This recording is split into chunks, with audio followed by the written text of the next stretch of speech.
안녕하세요. 오늘의 테슬라 뉴스입니다. 자, 오늘 테슬라는 389.37로 마감했고요. 0.8%의 하락으로 마치게 되었습니다. 자, 숫자만 보면 크게 움직이지 않은 날처럼 보이지만 사실 오늘 테슬라한테는 굉장히 중요한 하루였던 것 같습니다.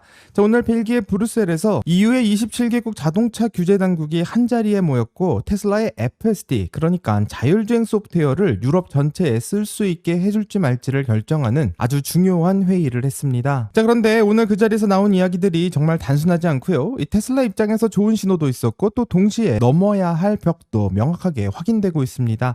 자, 오늘 다룰 핵심 주제는 세 가지로 요약할 수 있는데, 첫 번째는 오늘 회의에서 실제로 무슨 일이 있었는지, 그리고 EU 전체 승인까지 현실적으로 얼마나 걸릴지 타임라인을 짚어보려고 하고요.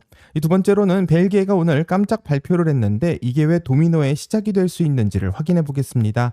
자, 마지막으로는 한국에서 FSD를 기다리고 계신 분들에게 오늘 뉴스가 어떤 의미인지, 그리고 진짜로 기대할 수 있는 시점은 언제쯤 될지 같이 한번 확인해 보도록 하겠습니다. 자, 끝까지 함께 해주시길 바라고요. 그럼 출발할게요.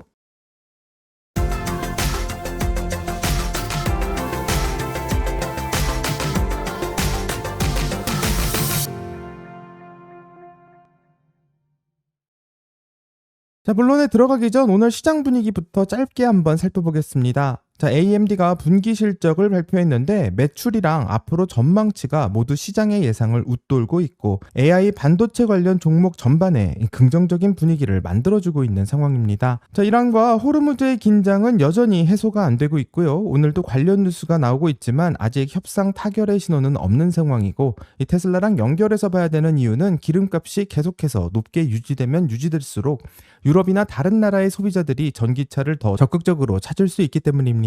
자, 지난주에 유럽 판매 반등 이야기를 드렸을 때도 이란 사태가 배경에 있다고 말씀드렸는데 그 환경이 계속 이어지고 있는 상황입니다. 자, 오늘 짧게 짚고 넘어가야 할 테슬라 소식도 있는데요. 테슬라가 네덜란드에서 오는 5월 15일부터 FSD의 일회성 구매를 종료한다고 하고, 지금까지는 목돈을 한 번에 내고 FSD를 살 수 있었지만 이제부터는 월 구독 방식으로 이용할 수 있게 됩니다. 자, 북미에서는 이미 이 방식으로 바꾼 지가 좀 되었지만 유럽에서 이제 동일하게 적용되는 것이고, 이게 왜 중요한지는 방송 후반에 자세히 말씀드리도록 하겠습니다. 자, 혹시 구독이나 알림 설정을 아직 안 하셨다면 방송 후반에 나오는 내용이 한국에서 FSD를 기다리는 분들에게는 중요한 이야기가 될 것 같고요. 구독과 알림을 설정해 두시면 관련된 영상을 계속해서 보실 수 있을 거라 생각합니다. 자, 그럼 이제 본론으로 들어가 보겠습니다. 오늘 벨기에 브뤼셀에서 자동차 기술위원회가 열렸고 영어로는 TCMV라고 하는데 오늘이 117번째 회의였습니다.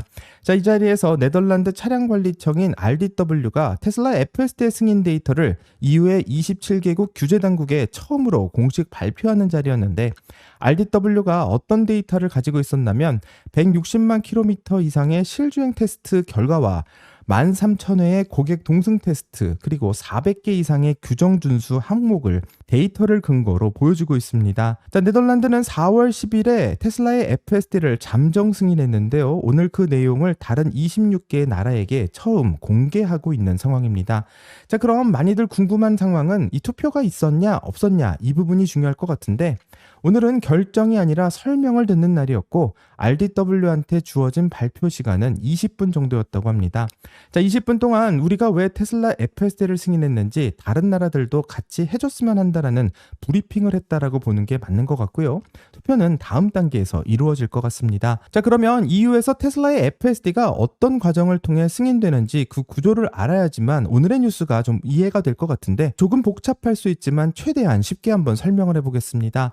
테슬라의 FSD 기술은 기존의 자동차 규정으로는 딱 맞는 카테고리가 없는 기술이고, 한마디로 기존에 있었던 규정들은 테슬라의 자율주행 시스템을 상정하고 만들어진 규정이 아니었기 때문에, 그래서 EU는 아티클 39라는 예외 조항을 사용하고 있고요. 이 기술은 기존 규칙으로는 판단이 어려우면 특별히 검토해서 예외적으로 승인해 줄 수 있는 방식을 말합니다.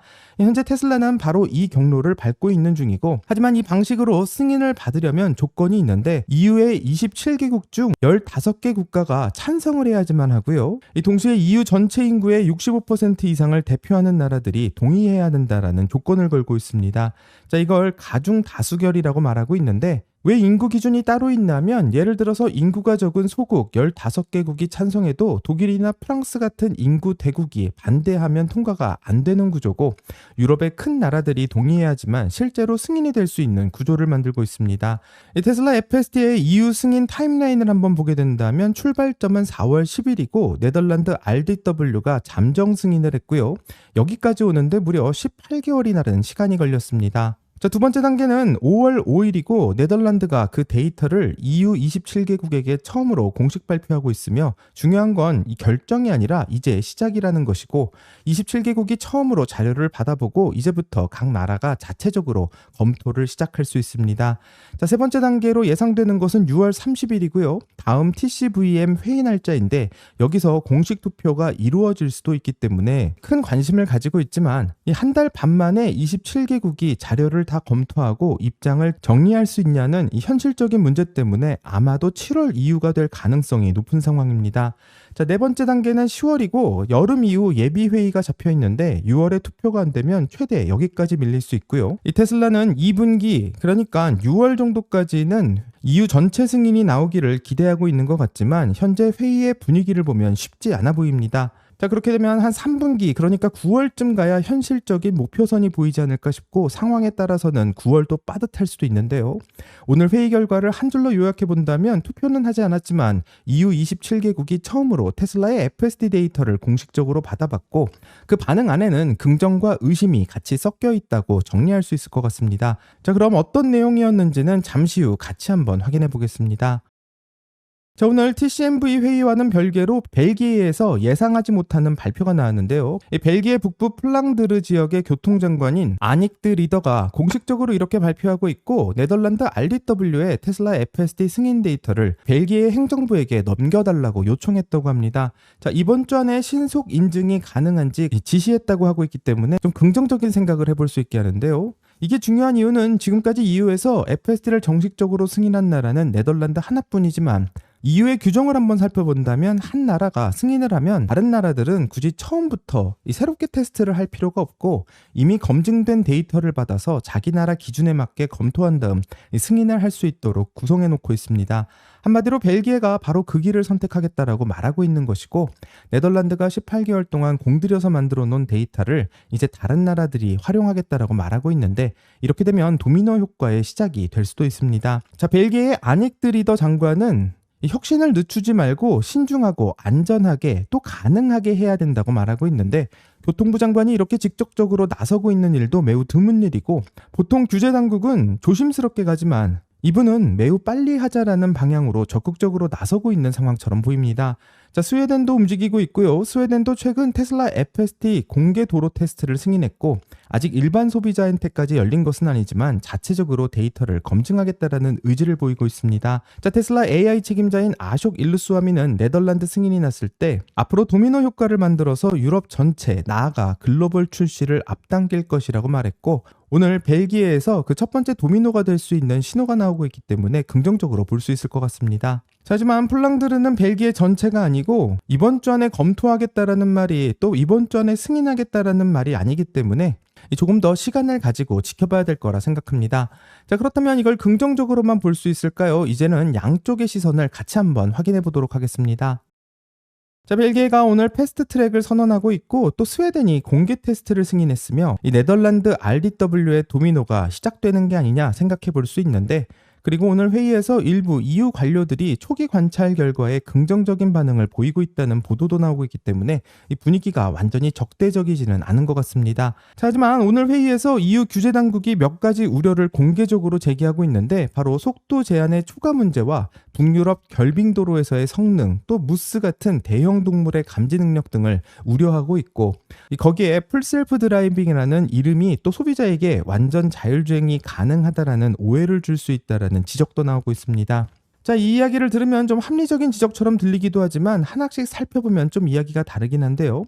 우선 무스 감지 문제를 들고 나온 것을 보면 테슬라의 카메라 기반 신경망은 이미 새끼 고양이나 오리 크기의 아주 작은 물체도 감지하고 속도를 줄일 수 있다는 게 실험에서 많이 확인되고 있습니다. 그보다 수십 배 큰 무스를 감지하지 못할까봐 걱정된다는 말은 좀 기술적으로 앞뒤가 맞지 않는 지적이라 생각하고, 이 결빙도로 문제도 마찬가지인데요. 테슬라는 이미 타이어가 헛도는 걸 실시간으로 감지해서 수정할 수 있는 슬립 스타트 기능을 제공하고 있고, 올휠 드라이브 모델은 결빙 환경에서 오히려 내연기관차보다 안정적인 모습을 보여줍니다. 심지어 결빙도로 문제를 제기한 나라들 중에는 노르웨이가 있지만, 노르웨이는 테슬라가 가장 많이 팔리고 있는 나라이고 2025년 노르웨이 신차 판매 1위가 테슬라의 모델 Y였고 신차의 96%가 전기차인 나라인데 갑자기 결빙도로를 문제로 들고 나왔다는 게 좀 이상할 수 있습니다. 자, 그렇다면 이런 논거들이 왜 오늘 테이블에 올라가고 있는 것인지 궁금할 수밖에 없는데요. 여기서 좀 봐야 될 것은 이 독일에는 폭스바겐과 BMW 그리고 메르세데스 벤츠가 있는데요. 이 자율주행은 시도조차 못하고 있는데, 만약 테슬라 FSD가 EU 전체에서 승인이 된다면 이 유럽의 자동차 회사들이 가지고 있지 않은 기술을 유럽 소비자들에게 이 미국의 기업이 먼저 파는 이 승인이 나오게 되는 것이고, 이 찬성표를 선뜻 던지기 어려운 이유는 어쩌면 기술 문제보다는 산업보호에 더 방점을 찍고 있는 게 아닐까 생각해 볼 수 있습니다. 자, 이런 산업보호를 위한 반대표는 실제로 투표에 영향을 줄 수 있고요. 기술이 아닌 정치가 걸림돌이 될 수 있다는 게 아무래도 이 현재 상황을 우려하고 있는 사람들의 생각이라 생각합니다.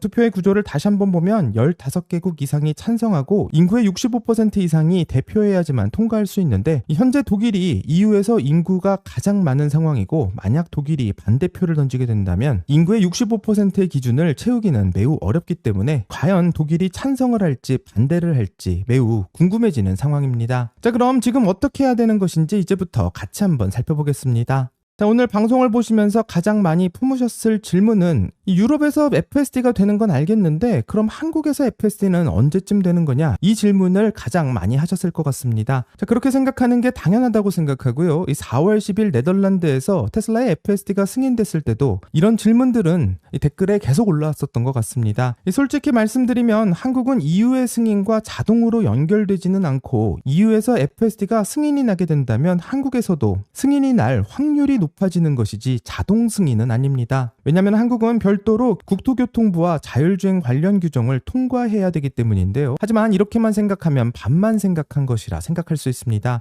자, EU의 승인이 중요한 이유는 선례가 생기는 것이기 때문이고, 이게 왜 중요하냐면 오늘 벨기에가 하고 있는 것처럼 네덜란드의 데이터를 받아서 자체적으로 검토하는 방식을 한국도 동일하게 적용할 수 있을 것이라 생각하기 때문입니다. 자, EU에서 안전하다는 게 입증되고 그 데이터가 공개된다면 처음부터 18개월짜리 테스트를 새로 할 필요 없이 그 자료를 참고할 수 있을 것이라 생각하는데, 실제로 EU에서 포드의 블루크루즈가 아티클 39로 승인을 받았을 때도 노르웨이는 자체 검토를 짧게 하고 일부 조건을 붙여서 인정한 선례가 있었는데, 한국도 어쩌면 이런 방식을 도입할 수 있지 않을까 생각해 볼 수 있습니다. 지금 전 세계 FSD 구독자는 128만 명이라고 테슬라의 1분기 어닝에서 발표했는데, 이 유럽에 테슬라 차량이 얼마나 깔려 있냐면 2023년부터 지금까지 유럽에서 판매된 테슬라는 약 100만 대 이상인 상황입니다. 자, 이 차량 중 AI4가 설치되어 있는 차량들이 잠재적인 FSD 구독 고객이라고 생각할 수 있고, EU 전체 승인이 나오는 순간 테슬라 입장에서는 지금보다 훨씬 큰 구독 시장이 열리는 것이고, 유럽에서 구독자 10만 명만 생겨도 이 월 수익이 990만 달러가 나오고 연간으로는 1200억 달러의 소프트웨어 수익이 추가될 수 있기 때문에 기대할 수 있습니다. 이 테슬라가 유럽 승인을 서두르고 또 나아가 한국의 승인을 서두를 수 있는 이유는 이런 반복 수익의 구조 때문이고, 한국에서 FSD 구독자가 생기면 매달 돈이 들어오는 구조를 가지고 있기 때문에 유럽뿐만 아니라 한국에서도 큰 관심을 가질 수 있을 거라 생각합니다. 아무래도 EU 전체 승인이 2026년 가을이나 연말 사이에 나오게 된다면 국내에서도 자체적인 검토가 시작될 것이고, 한국 출시는 2027년 정도가 되지 않을까 생각할 수 있는 데요. 좀 낙관적인 시나리오일 수도 있기 때문에 그 결과를 같이 기다려봐야 되겠습니다. 자, 정리하면 오늘 브뤼셀에서 EU 27개국이 처음으로 테슬라의 FSD 데이터를 받아봤고, 이 투표는 없는 상황이지만 이제부터 정말로 시계가 돌아가기 시작했습니다.